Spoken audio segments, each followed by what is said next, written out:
for right now, Red Dead Redemption 2. Yes. This new trailer. What do you guys think about this trailer strategy? I feel like it has been such a slow trickle of vague trailers of everybody trying to piece stuff together. Am I an idiot who just doesn't remember these events from 8 years ago when I first played Red Dead Redemption? Do you guys have a better handle on exactly what these trailers are revealing one by one?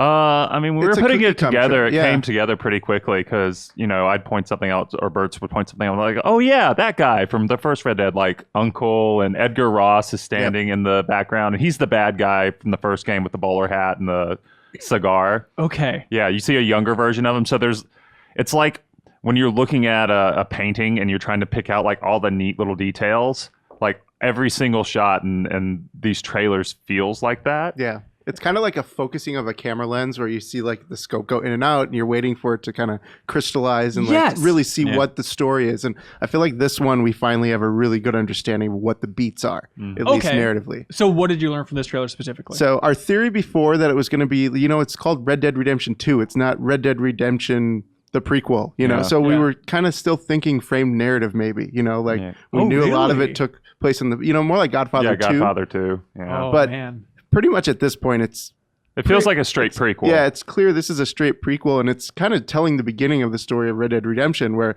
you finished off the Vanderlyn gang in that game. This game is the beginning of the end for that gang. We're seeing like the entire trailer. You're seeing Dutch try to hold the gang together. You get to meet the new villain who, man, did they go to villain school to design that guy. Like, let's give him a black he just feels like an evil fire and brimstone preacher from like Blood Meridian or something. All he's missing is a monocle, basically. And so at some point they say Sons of Dutch in the trailer. Is that the name of the gang, or is it still? They're kind of called the Vanderlyn gang. I don't know if that's the official name that they're calling themselves in this, but I mean, like Old West gangs like had multiple names. Yeah. Though. Like, so theoretically this could be one of them. But we got to see John Marston for the first time, so it is confirmed he is in this game. We also saw Abigail, his wife. That's his wife. Okay, thank you. It's been a long time. Okay, so Marston, you can tell from the scars, he's like being tortured or something in the scene, or like held back. Well, they're being hunted down in this game. That is what's happening. Like, you are a part of the gang. You're playing Arthur Morgan. Maybe you're playing more of these people. We don't know yet. Yeah. But they are being hunted down by the federal agents or the Pinkertons or whoever it is that's trying to eradicate, the outlaws from the Wild West, which we saw the end of that play out where they used Marston as the weapon against the remaining ones in the last game. This is the beginning of that story. Yeah, I'm really curious. I've gone from being sort of like lukewarm on the idea of a prequel because I've been replaying the original Red Dead Redemption for like the past couple of months or so, just dipping in and out of it.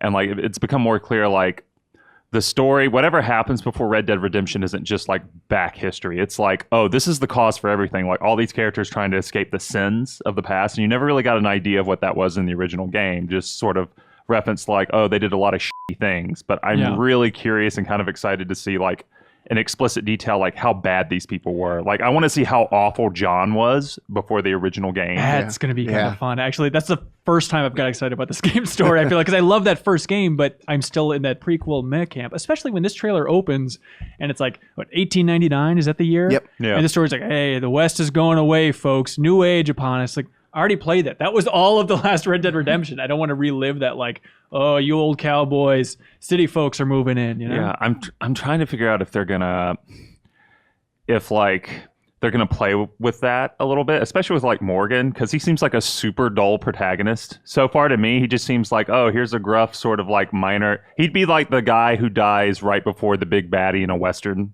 movie dies. Yeah. And I'm wondering if he's just gonna get snoked.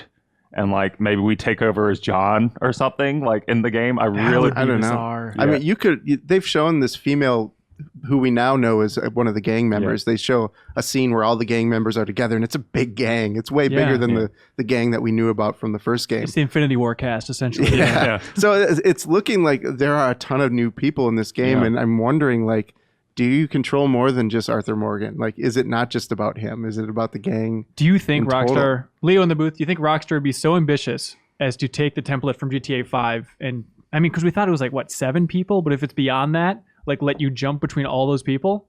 I hope not. Why is that? I don't know. That'd be too much, I feel like. I'm just more interested in a story about one character than them trying to redo GTA 5. Plus, I feel like they talked about not wanting it to be necessarily their template going forward. Yeah, I'm kind of with Leo on this one because, like, GTA 5, which is, probably one of the biggest games ever in terms of like success and like, especially technological innovation, I wasn't impressed with its story. And I feel like so much more of the love that people have for the original Red Dead Redemption is rooted in its story than it ever has been in Grand Theft Auto. Yeah. So for them to sort of like embrace the Grand Theft Auto 5 formula of we're going to let you do so many crazy things in this beautiful, bold setting isn't necessarily playing to Red Dead's strengths. Yeah. Like I want to see them innovate with story. Well, what do you think about, just to pull more from GTA 5, do you feel like casting us as more villainous characters who are up to no good, they have that line where it's like, oh, you gotta love yourself a fire in this trailer. Are they pulling a little bit of like that Trevor mentality from GTA 5, right? Of like, let players play they want to, let them be crazy because now you're these outlaws. Not to switch to like God of War for a second, but Please. I feel like it didn't work for me for Grand Theft Auto 5. Like Trevor just didn't work. Like I got the idea that he was like the id of the player, but to do that with Red Dead and have it as a prequel to the original game and have it in the context of like we know how these characters ultimately meet their ends and how like later on like John, for instance, is like going to feel like so much shame about everything that he's done. It's like a reverse God of War. Like we know the ending, we know how it ends, but it's interesting to see like, oh man, no wonder John feels like shit. He was awful, or, like this is why Dutch went crazy, or blah, blah, blah, blah, blah, blah. There has to be an event that triggers this. And I think Rockstar's savvy enough to know, they've told some really good stories in the past, like Red Dead and GTA 4, which is an amazing story. There has to be an event that the blame is being put on this gang that for some atrocity that maybe they didn't do, just to make. Why is that? I just feel like you need people to root for these characters in a sense if you're going to spend that much time with them. I don't necessarily feel like I agree with you up to a point. I feel like there does have to be an atrocity, but I do not feel like they necessarily they don't have to be like framed for it. I feel like if you have these characters do something awful, because there isn't a bit in the original Red Dead Redemption where John meets like a character everyone says is Death, the stranger. Yeah. He references John shooting like a woman on a ferry, like, or taking cover behind a woman and she gets shot or something. So, I feel like if you go into this game with the knowledge that like John, and I keep referring to John, but like all these characters, how they meet their ends, like that they pay for whatever they do in this game, it creates an interesting experience where like Rockstar can just have these people do shitty things. And it reinforced, it might change our perception of the original Red Dead, but I think ultimately it enriches it one day or another while making this game stand out on its own in an interesting way. Yeah. I don't necessarily think you have to make them likable. Well, I think they're inherently going to be likable. I'm sure there's going to be like that campfire scene. Just seeing all those characters interact, I have faith that Rockstar can pull off some good interactions between those characters. And if it's just, I like these characters, I think they're funny, they're weird, they let me do crazy things, and they're being hunted by the man, like that feels like enough. Maybe, yeah, but you need to root for somebody. Like the new Netflix Western, what's that called? Godless? Yeah. I mean, Jeff Bridges is an amazing character. Or not Jeff Bridges. The other Jeff. The other Jeff Bridges. What's his name? Isn't he the Dumb and Dumber guy too? Yeah. Jeff Daniels? Jeff Daniels is amazing. The other Jeff Bridges. Wait, but what's so amazing about Daniels? He's a terrible person in this that does terrible things, but like you're interested in his reasoning for why. Yeah. You're interested in his intellectual gymnastics he performs to, kind of cover for the terrible things he does. See, but like, I feel like that's not necessarily likable. That's interesting. You can have a character that's interesting, but not necessarily likable. And that's ultimately what I think. Like, they need to be. Yeah.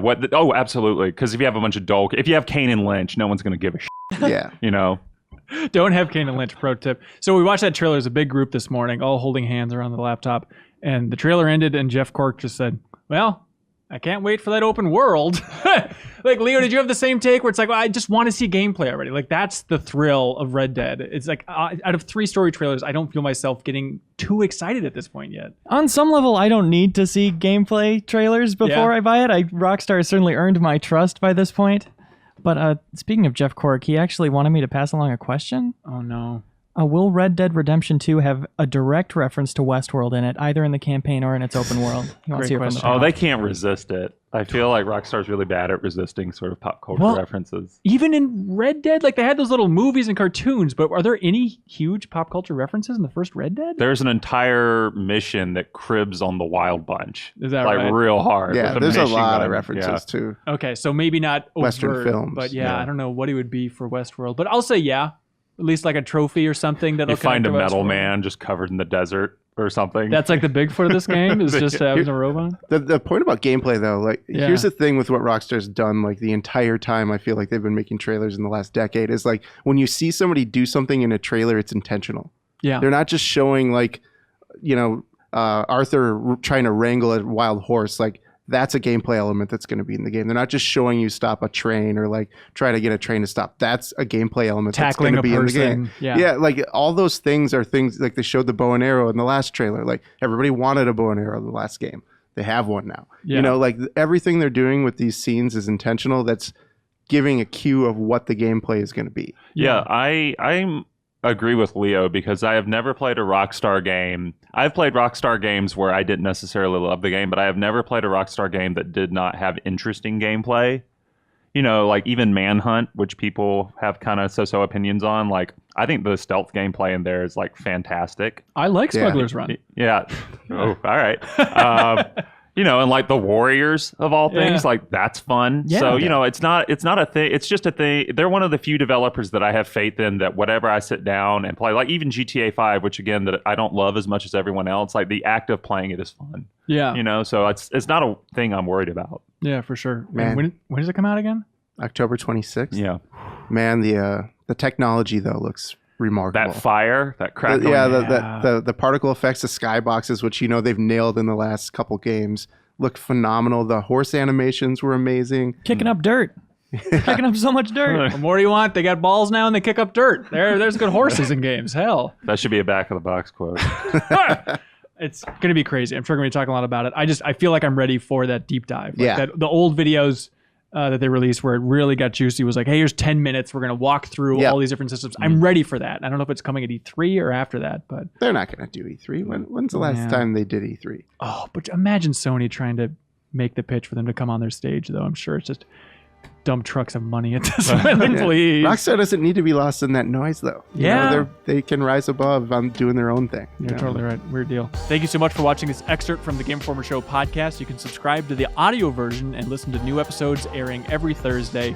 We cover big games on the horizon, games that we've just reviewed. We have long-form developer interviews, a lot of fun stuff. So check it out every Thursday.